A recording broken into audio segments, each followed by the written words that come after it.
conhecereis a verdade, e a verdade vos libertará. É assim que o nosso amigo, de repente aí, né, quando você olha na Bíblia, vê Daniel, vê cada um deles, Davi, vê cada um deles ali.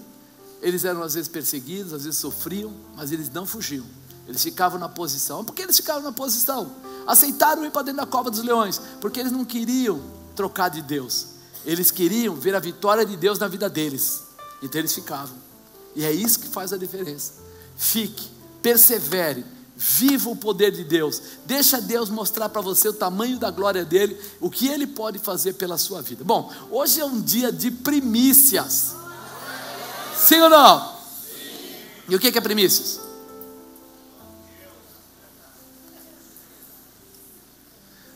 Primícias, eu considero uma manifestação de honrar a Deus.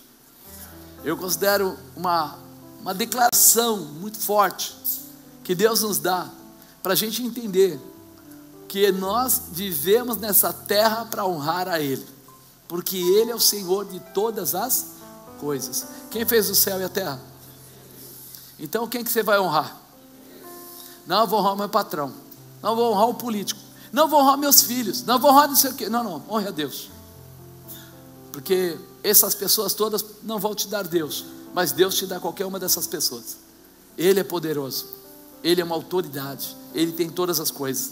Então, uma das coisas eu coloquei como tema: as tuas primícias estabelecem autoridade. Diga, a minha primícia estabelece autoridade.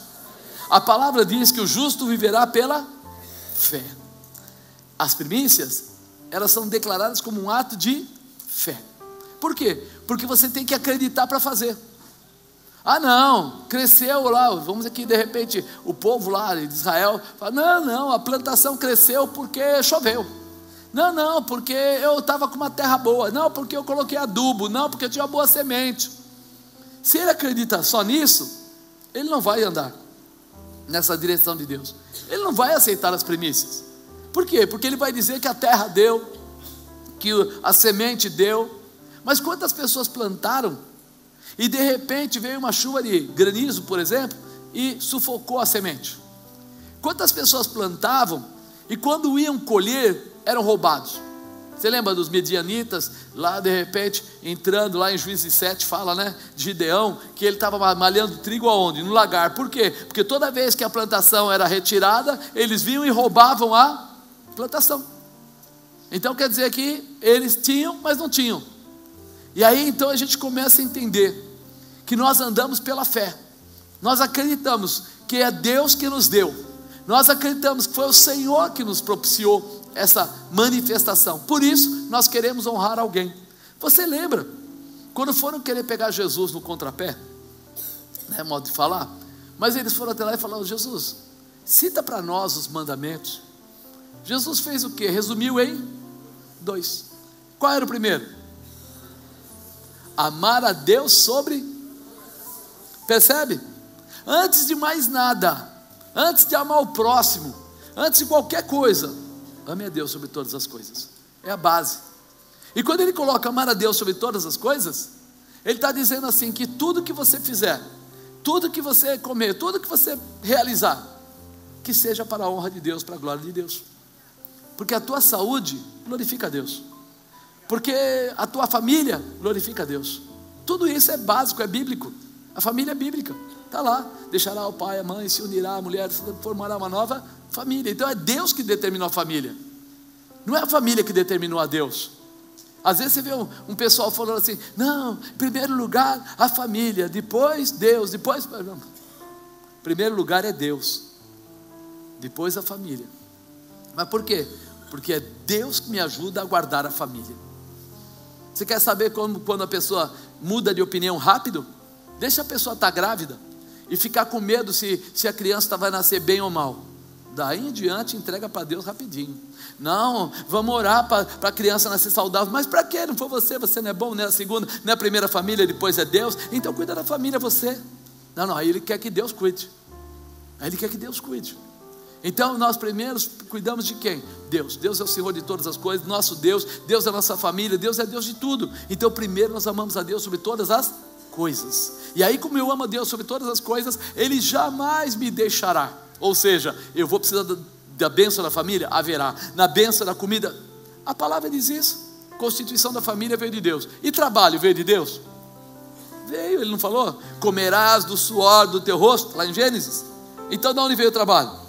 Ele falou que você vai ter trabalho, senão você não pode comer, né? Você vai comer do suor do seu rosto. Até o jogador de futebol tem que suar para ganhar o dinheiro dele, tem que comer do suor do rosto.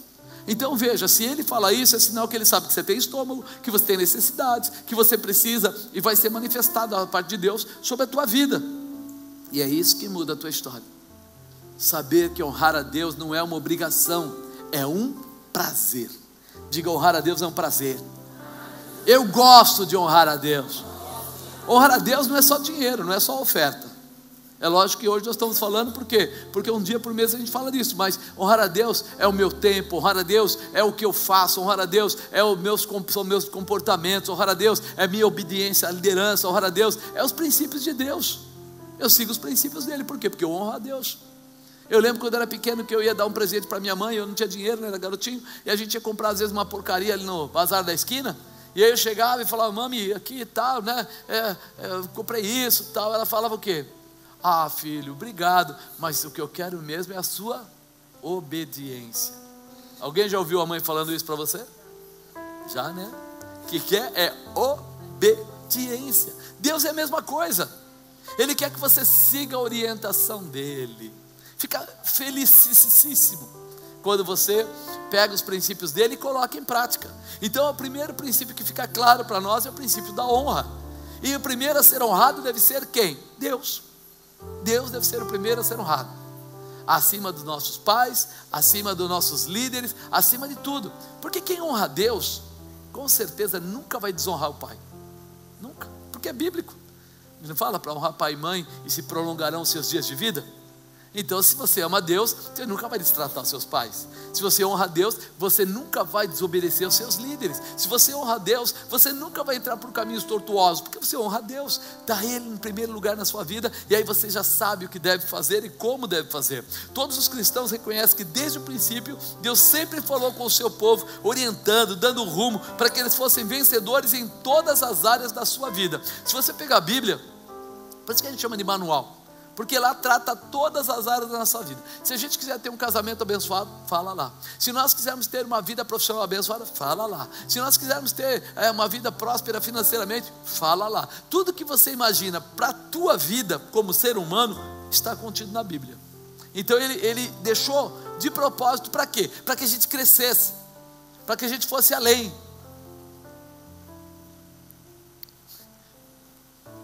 Bota um rock aí. E quando nós falamos de uma vida próspera, nós sabemos que devemos utilizar o quê? A semeadura, não é isso?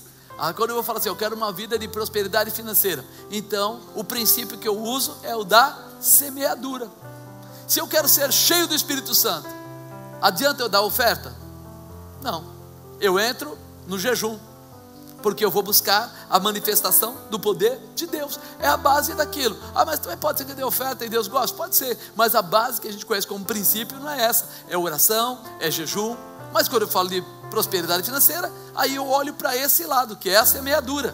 Então, à medida que a gente vai olhando pela Bíblia, a gente vai conhecendo e vai vendo o que ele fala, né? Muitas vezes esquecemos que Deus sempre vai criando além do que nós pedimos ou nós pensamos. Ele vai além, Ele está pronto para abençoar, Ele quer dar a autoridade dEle para cada um de nós.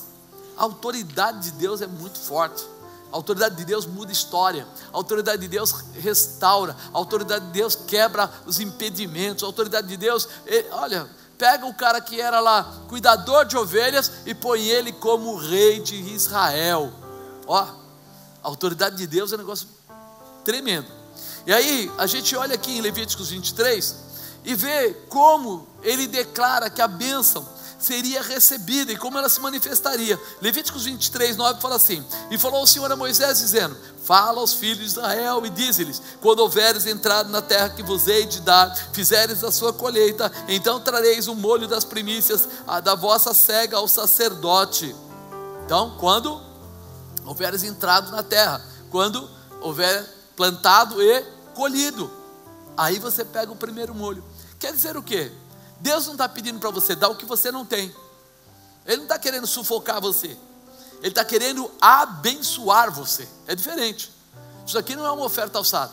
Isso aqui ele está falando de uma maneira de te abençoar. Por isso ele fala assim: depois que você for lá pegar o primeiro molho, levar, entregar na mão do sacerdote, o sacerdote vai levantar aos céus, vai orar e abençoar, para que toda a sua colheita seja abundante. Não só um dia, toda a colheita que levava. Hoje tem colheitadeira, tem a opção de coisa. Naquela época não era assim, era tudo na mão, demorava. E ele fala que assim o seria, que você teria essa condição. Então ele fala: trareis um molho das primícias da vossa cega ao sacerdote, ele moverá o molho perante o Senhor, para que sejais aceitos. No dia seguinte ao sábado, o sacerdote o moverá. Dia seguinte ao sábado, que dia que é? Que dia que é hoje? Nossa, que coincidência. A gente tem umas coincidências estranhas, né? Pois é. Então, de repente, no dia seguinte ao sábado, ele falava assim: você vai ter um encontro com o sacerdote, vai levar um molho lá, ele vai levar ao céu, vai clamar pela sua vida, e haverá prosperidade sobre a sua vida. Uau! Toda a colheita? Toda a colheita. A prosperidade, normalmente, para eles era tanta, que quando eles iam colher, por exemplo, espiga de milho, as que caíam, a orientação era: não pegue, dê como oferta às viúvas, às pessoas carentes. E quando chegar perto da cerca, também não colha, deixa perto da cerca para as viúvas, para os órfãos, para as pessoas que precisam. Então de uma oferta, vamos dizer assim, já viravam duas ofertas. Ele já estava aqui agora, né, prosperando toda a colheita dele, que sobraria para ajudar viúvas e órfãos. É uma coisa fantástica, né? E ele fala: e no dia que moverdes o molho, preparareis um cordeiro sem defeito, de 1 ano, em holocausto ao Senhor. Então no dia que você for lá mover, ou seja, levar lá para o sacerdote, você vai fazer o quê? Vai pegar ainda um cordeiro de 1 ano, que um cordeiro de 1 ano sem defeito seria o quê? O melhor. E vai também fazer o quê? Sacrificar ao Senhor. Você vê como a gente tem um medo tremendo de falar de oferta? E vai falar de oferta, o pessoal fala assim. Mas eles sabiam que a oferta era um negócio tremendo, que era algo que movia o coração de Deus, que era bom. Então o que eles faziam? Não é só pegar o molho, levar lá e entregar. Não, nós vamos sacrificar a Deus. E quando sacrificava a Deus, não ficava, ou seja, queimava.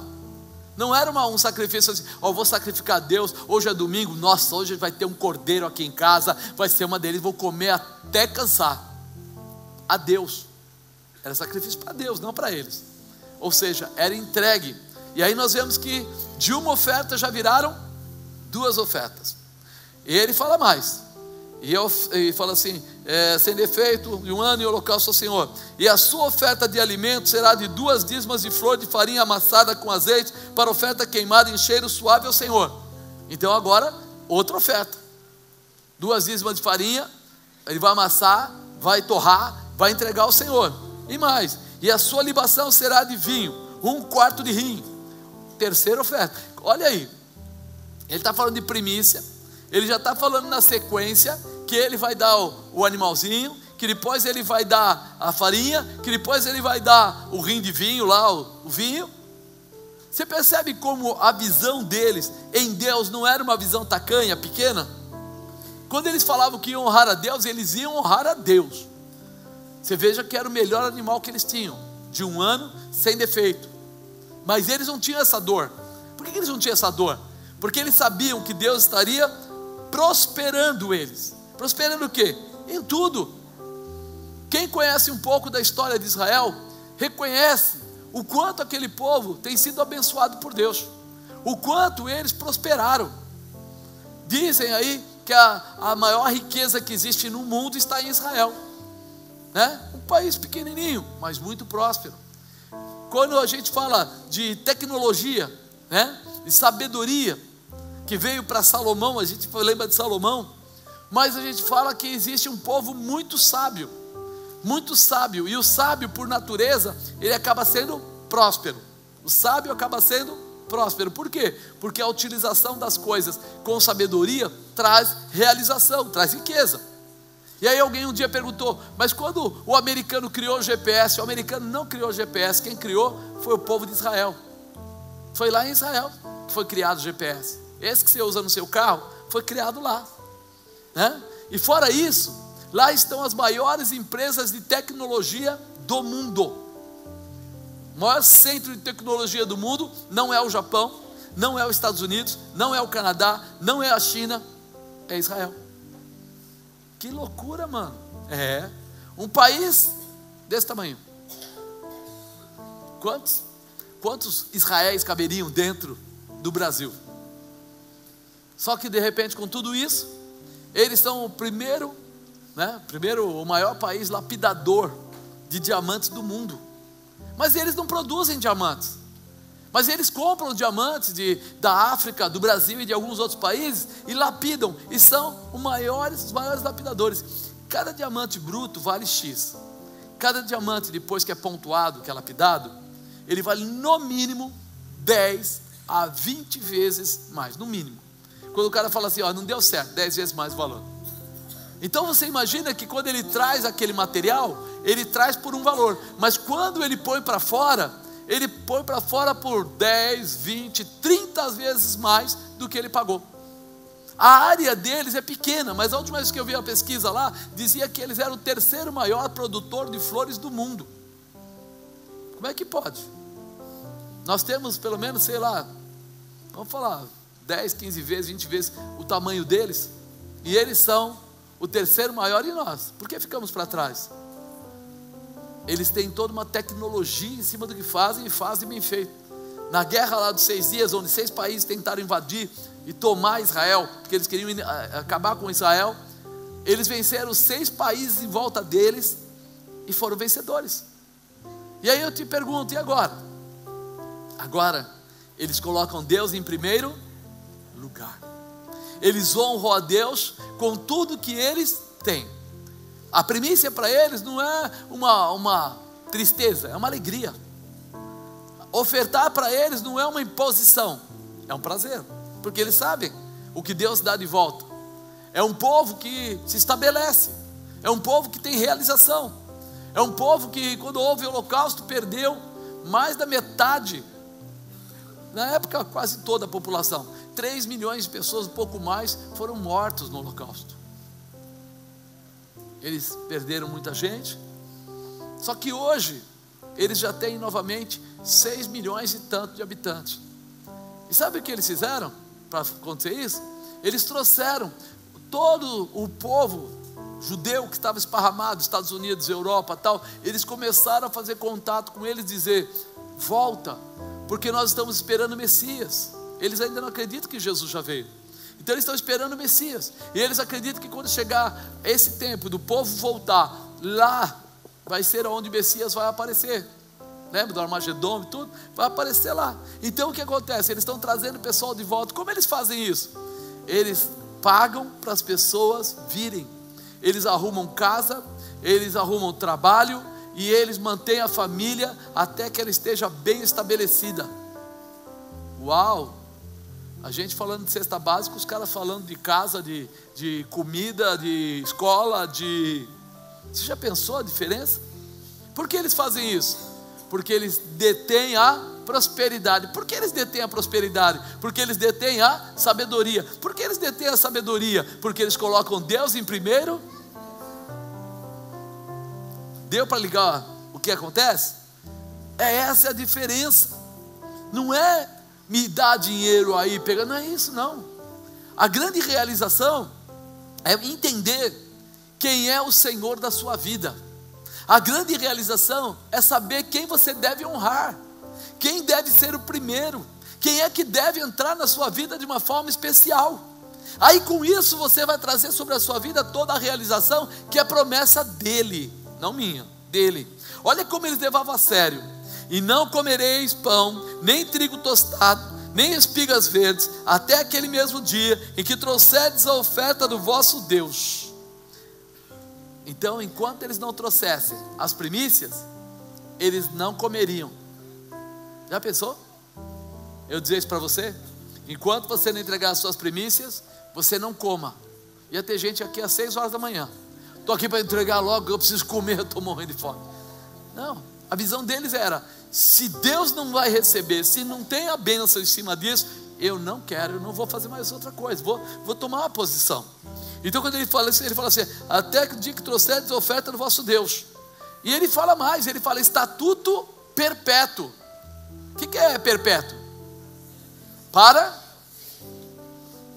Ele não colocou assim no Velho Testamento, na época de Moisés, enquanto Moisés existir, nos próximos 200 anos. Não, ele falou estatuto perpétuo, para sempre.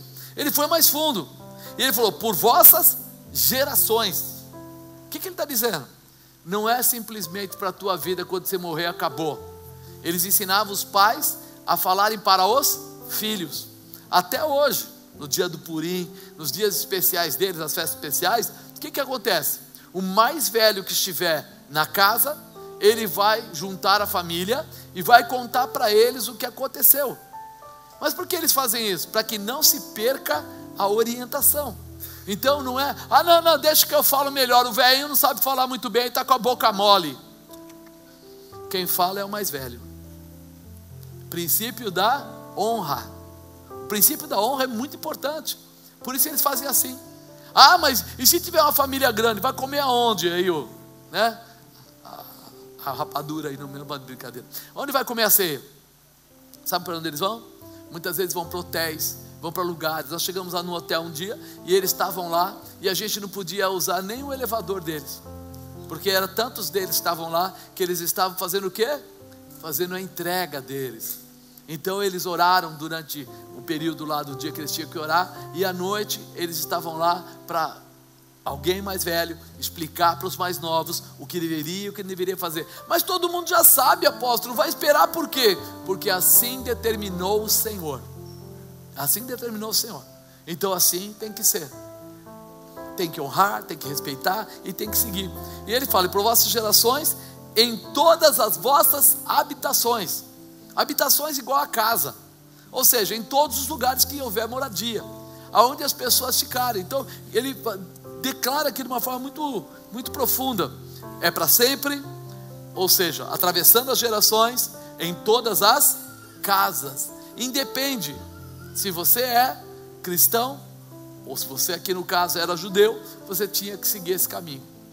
Não é por julgo, não é por castigo, mas é por orientação, para que você seja abençoado, que você seja próspero, que você viva a bênção de Deus sobre a sua vida.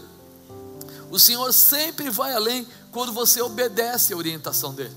Então ele fez isso aqui e disse como você deveria agir, como você deveria realizar a sua vida, como você deveria honrar. Agora, depois disso, ele vem e dá uma orientação muito legal que está aqui em Deuteronômio. Olha, está aqui,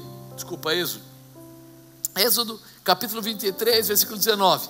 As primícias dos primeiros frutos da tua terra trarás à casa do Senhor teu Deus, não cozerás o cabrito no leite da sua mãe. Era um tipo de uma simpatia, tá? É como se fossem os ocultistas, os curandeiros. Eles pegavam o leite da mãe, do cabrito, e aí elas punham numa vasilha lá, esquentavam lá e matavam o bichinho dentro daquele leite.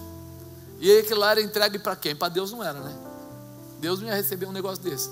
Então é o que nós estamos vendo as pessoas fazerem hoje.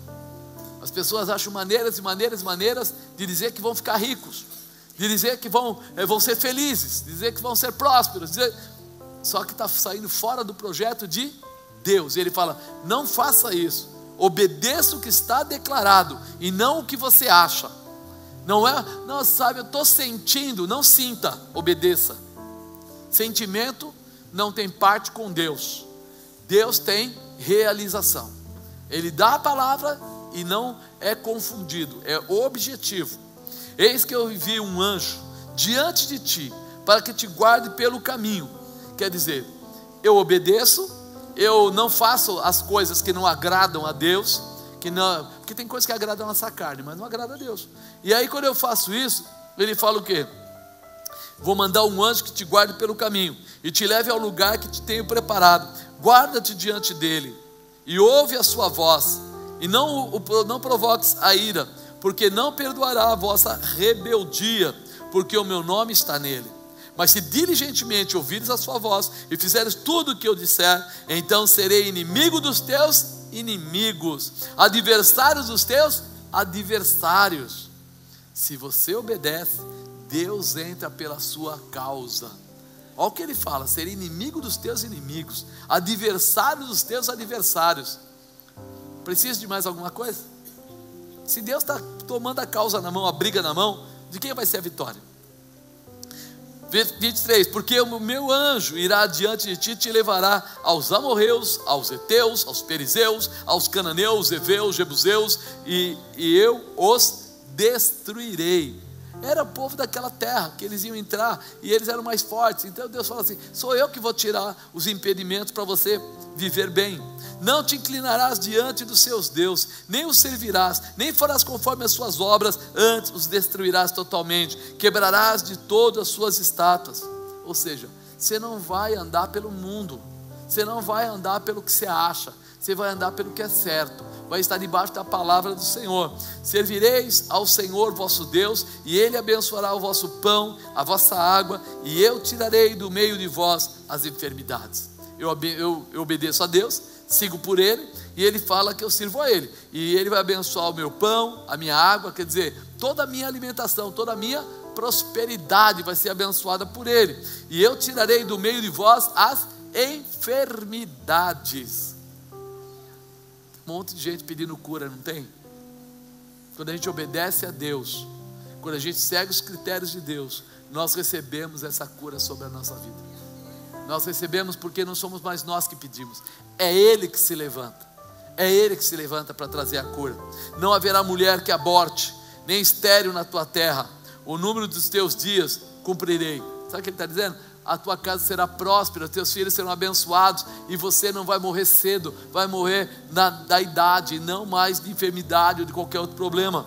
Enviarei o meu terror diante de ti, destruindo a todo o povo onde entrares. Farei que todos os teus inimigos te voltem as costas. Quando ele fala voltem as costas, não é que ele vai mostrar para você que não gosta de você, ao contrário, ele tem que ir embora. Quando alguém volta as costas para alguém, é porque está indo embora. Ele fala: vou fazer que o inimigo saia da tua presença, vou dar a você a vitória, né? Também enviarei vespões diante de ti, que lancem fora os heveus, cananeus, heteus, de diante de ti. Não os lançarei fora de diante de ti num só ano, para que a terra não se torne deserto, e as feras do campo não se multipliquem contra ti. Parece até, poxa vida, já que Deus vai fazer, por que não faz de uma vez? Né, Davi? Por que não faz de uma vez?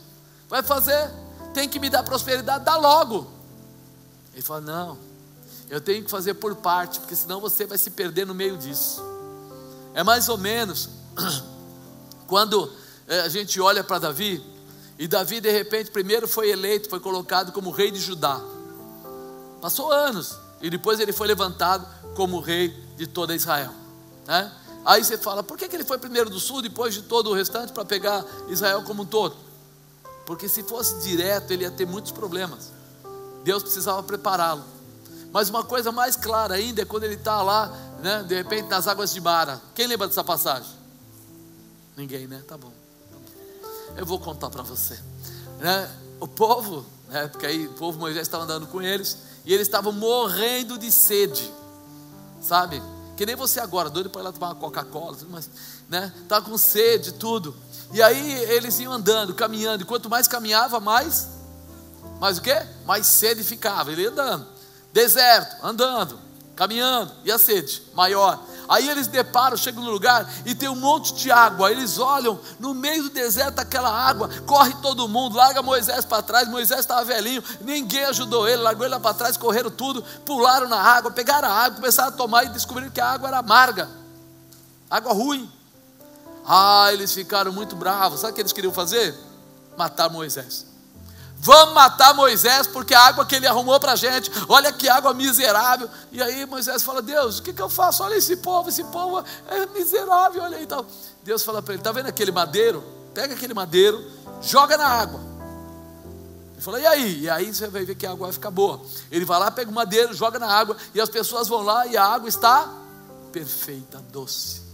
Aquela água fresquinha no meio do deserto. Já pensou? Você fala: que coisa linda. Por que Deus não deu logo a água doce, colocou água boa lá? Por quê, meu irmão? Ele estava guardando aquela água para eles. Você imagina no meio do deserto, você encontrar muita água boa. Quanto acampamento ia ter lá? Quantas pessoas morando lá? Imagina se construir um prédio bem bonito, daqueles top de linha aí, o máximo, 2 piscinas, uma aquecida, uma fria, uma quadra de tênis, uma quadra de futebol de salão, uma quadra de... e deixar com o portão aberto, e deixar bem ali, né? Lá no Swiss Park, do lado de fora, lógico, tudo aberto. Você acha que alguém vai invadir? Não, com certeza. O povo brasileiro não faz isso. Jamais alguém invadiria, de jeito nenhum. Meia hora depois, o Zé liga para o Antônio para o João, e quando você vê, tem gente morando até lá na cobertura. A mesma coisa ia acontecer com essa água se Deus não deixasse ela amarga. Já ia ter gente morando lá. Agora, quando eu olho para cá, ele fala: e porei os teus termos desde do Mar Vermelho, né? Deixa eu achar aqui, né? Não darei. Porei os teus termos desde o Mar Vermelho até o Mar Filisteu, desde o deserto até o rio, porque darei nas tuas mãos, moradores da terra. Perdi aqui, ó. Não te lançarei, tá aqui, ó. Não os lançarei fora de diante de ti num só ano, para que a terra não se torne em deserto e as feras do campo não se multipliquem contra ti.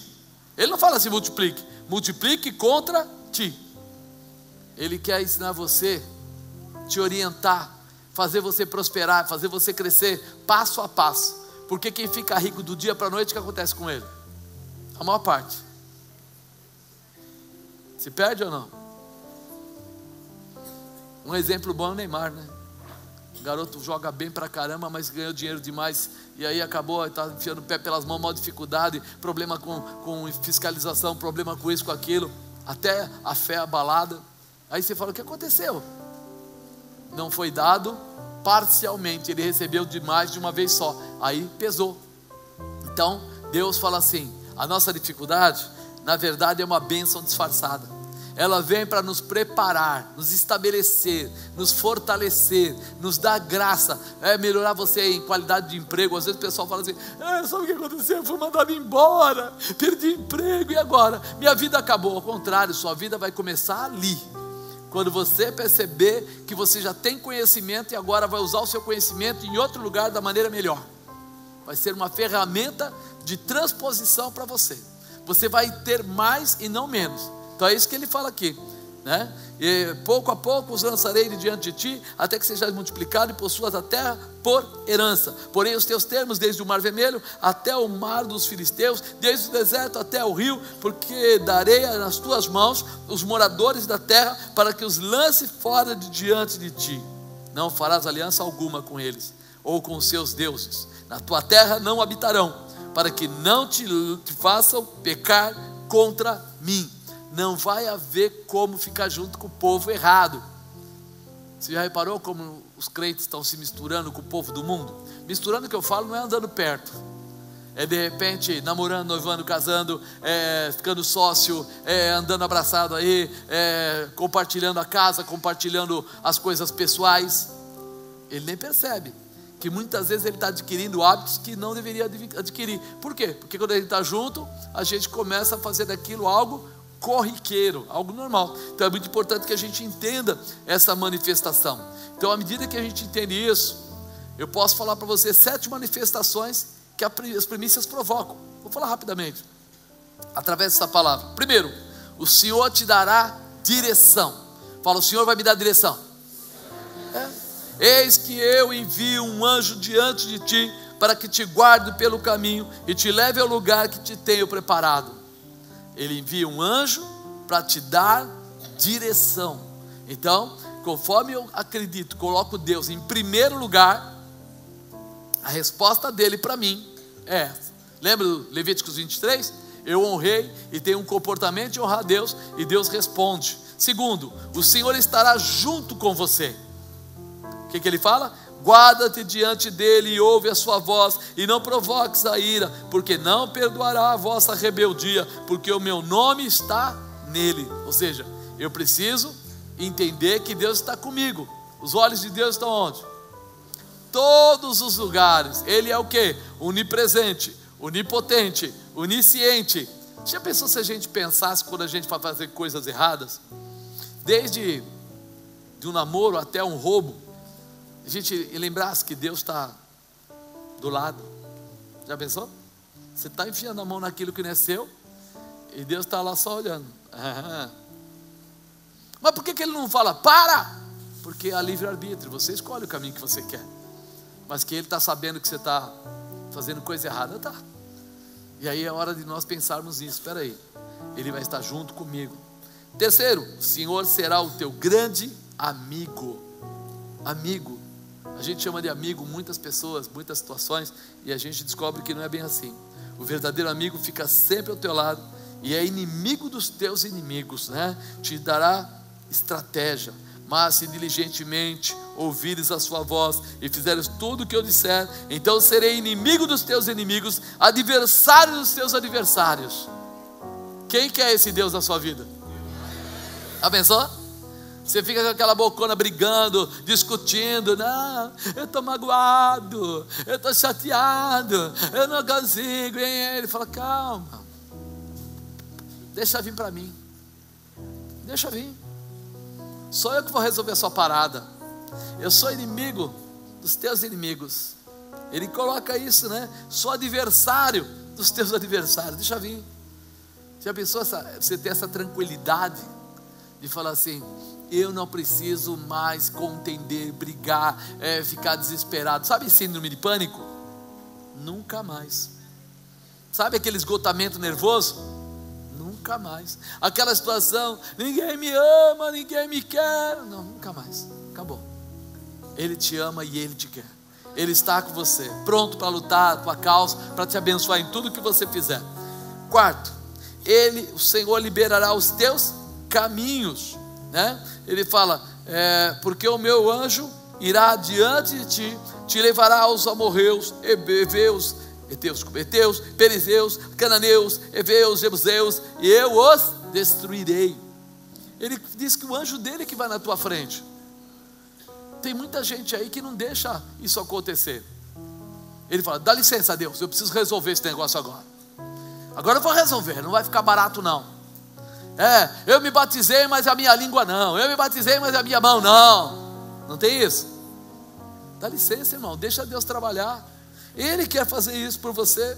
É Ele que quer entrar lá e destruir tudo aquilo que está se levantando contra você. Nossa guerra não é contra a carne, nem contra o sangue.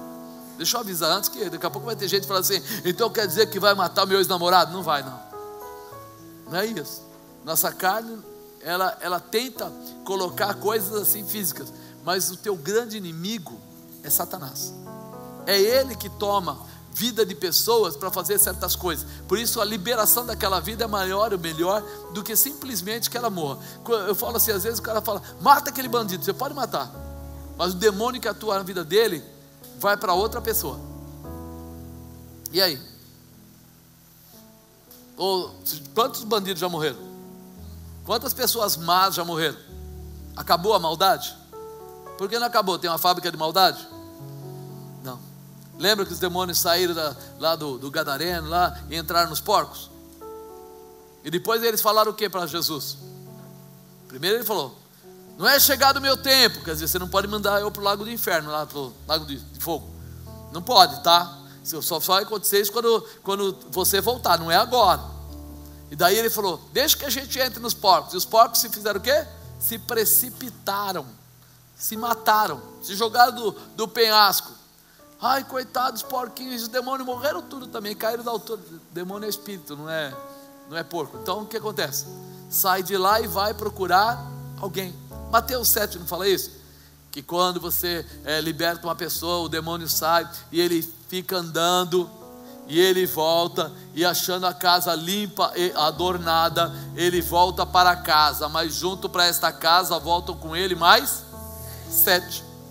É por isso que ele fala que o final é pior que o começo. Por quê? Se sai e volta mais 7, se o camarada era problemático, ou a mulher era problemática com um demônio, imagina com 7. Se era uma legião, imagina 7 legiões. Se ele bebia, às vezes bebe mais. Não é assim que a gente fala? Nossa, a pessoa começou a ir para a igreja, daí resolveu não vai mais, e aí começou a ir para o mundo, e aí ficou pior do que era antes. É assim mesmo, 7 vezes mais.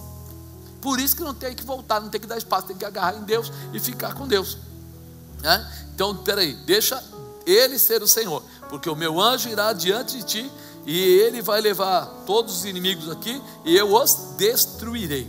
5º, o Senhor te dará discernimento. Discernimento é muito importante.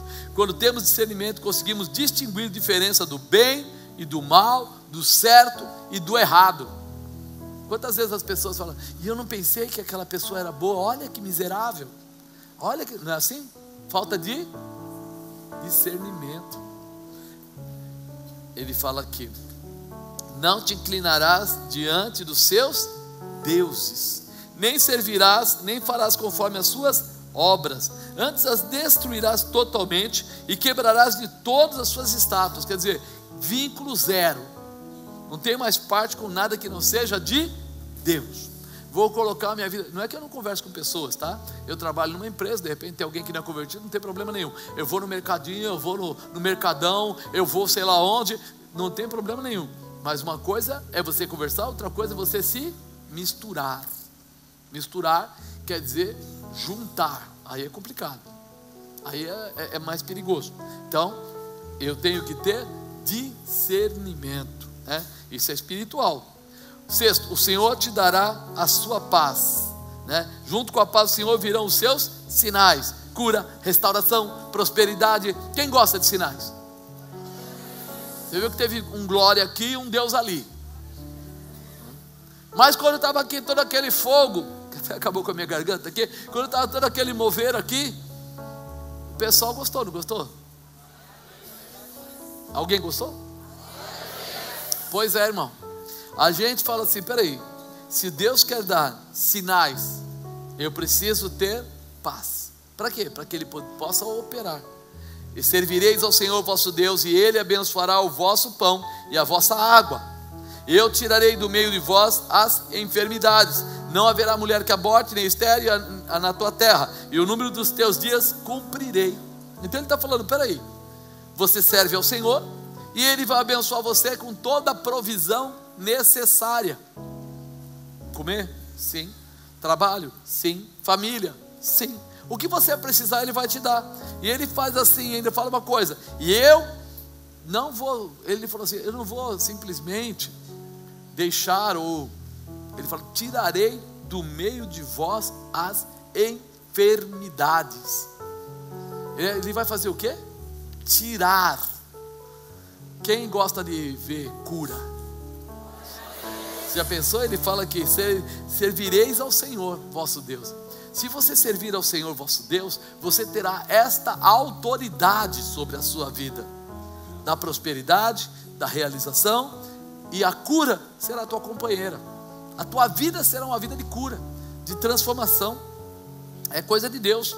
7º e último, o Senhor te dará autoridade, porque primícias traz autoridade.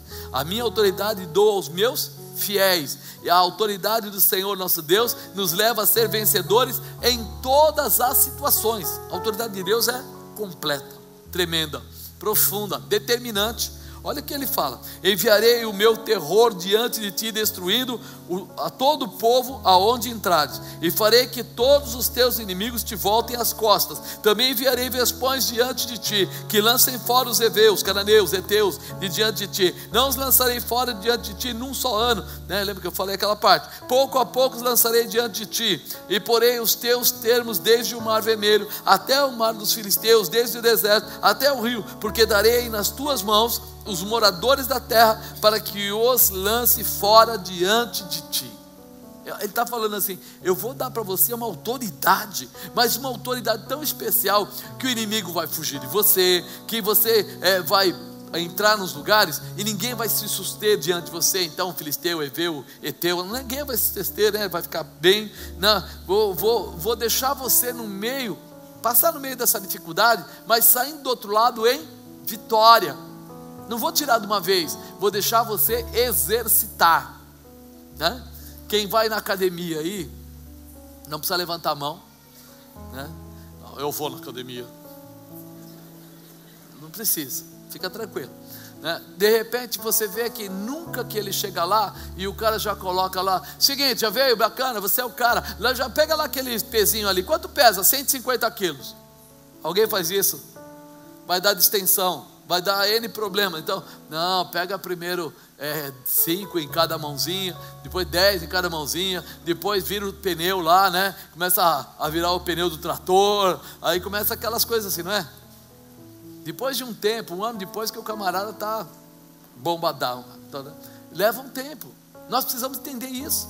Nós precisamos estar prontos a ser desenvolvidos por Deus, a ser fortalecidos por Deus, a ser treinados por Deus. E para isso, quem vai na academia obedece quem? É o treinador? O personal trainer hoje, né? Antigamente é o treinador, é bem assim, né? O treinador está lá, o Zé está lá. Hoje, o José, personal trainer, está aí. Ele já virou até o José. Porque antes a gente era assim, chegava lá: o Zezinho está aí, ele está lá no fundo, vai lá, ele vai te dar um apoio. Agora tem tudo isso. O seu personal espiritual, a Bíblia tem mostrado para você que Deus tem para você grandes coisas, grandes realizações. Tem mostrado para você aqui que Ele quer te dar a autoridade dEle, uma transferência de autoridade, que Ele quer colocar você numa posição de privilégio. Mas para isso você precisa receber a palavra dEle e viver a palavra dEle. A palavra de Deus é para ser vivida não como jugo, não como peso, não como alegria, gozo, satisfação, porque se é tão boa como a gente tem visto aqui, então eu preciso ter essa visão, né? Eu falei para você: o Senhor te dará a direção, o Senhor estará junto com você, o Senhor será o teu grande amigo, o Senhor liberará os teus caminhos, o Senhor te dará discernimento e te dará a sua paz, o Senhor te dará autoridade.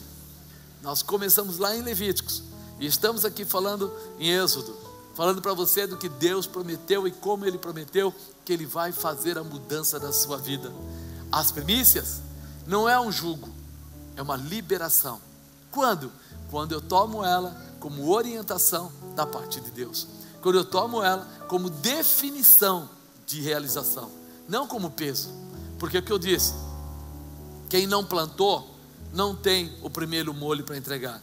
Quem não gerou, tem um animal que deu a cria, não tem o primeiro animal para entregar, porque não gerou filho. Então ela não é impositiva, ela é uma resposta àquilo que Deus já está fazendo, que Deus já está colocando, que Deus já está manifestando.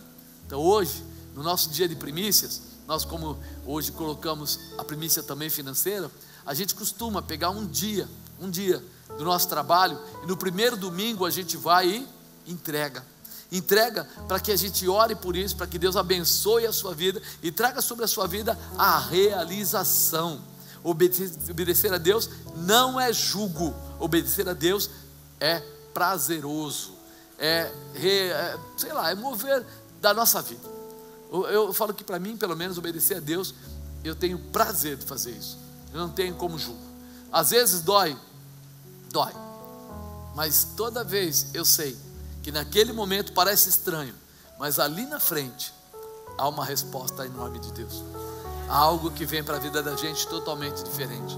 Por isso eu nunca olho para o dia, eu não olho para o sacrifício momentâneo, eu olho para a resposta do sacrifício, para aquilo que Deus já preparou para a minha vida. Então eu passo aquela situação dando glória, como diz, dizendo: obrigado, Senhor. Esse momento parece estranho, mas no futuro eu sei que haverá uma grande colheita, uma grande transformação e uma grande realização, onde teu nome será reconhecido, onde teu nome será estabelecido e onde eu serei o teu escolhido, que vai receber essa manifestação. Deus precisa de dinheiro? Lá no céu precisa comprar alguma coisa? Deus precisa da tua casa? Deus precisa da tua calça? Você entende? Deus precisa do nosso coração, do nosso comportamento. Agora, se o dinheiro consegue dominar sua mente ao ponto de não permitir que você faça a sua oferta, é porque o dinheiro te conduz. O dinheiro é que manda em você, porque você tem o maior medo de ficar sem ele, medo de ter falta dele, e você tem que ter medo de ficar sem Deus, não ficar sem o dinheiro. É algo que muda a nossa história quando a gente entende. Espera aí, quem é que comanda a minha vida? Quem é que me motiva? Quem é que me estabelece? Quem é que me traz milagres? É Deus. Então eu vou confiar em Deus. Ele é o Senhor da minha vida. Ele pode todas as coisas. A Ele nada pode ser impedido. Quando eu entendo isso, amado, então eu falo, peraí, eu preciso mesmo dar liberdade para Deus operar. Amém? Fica de pé, querido.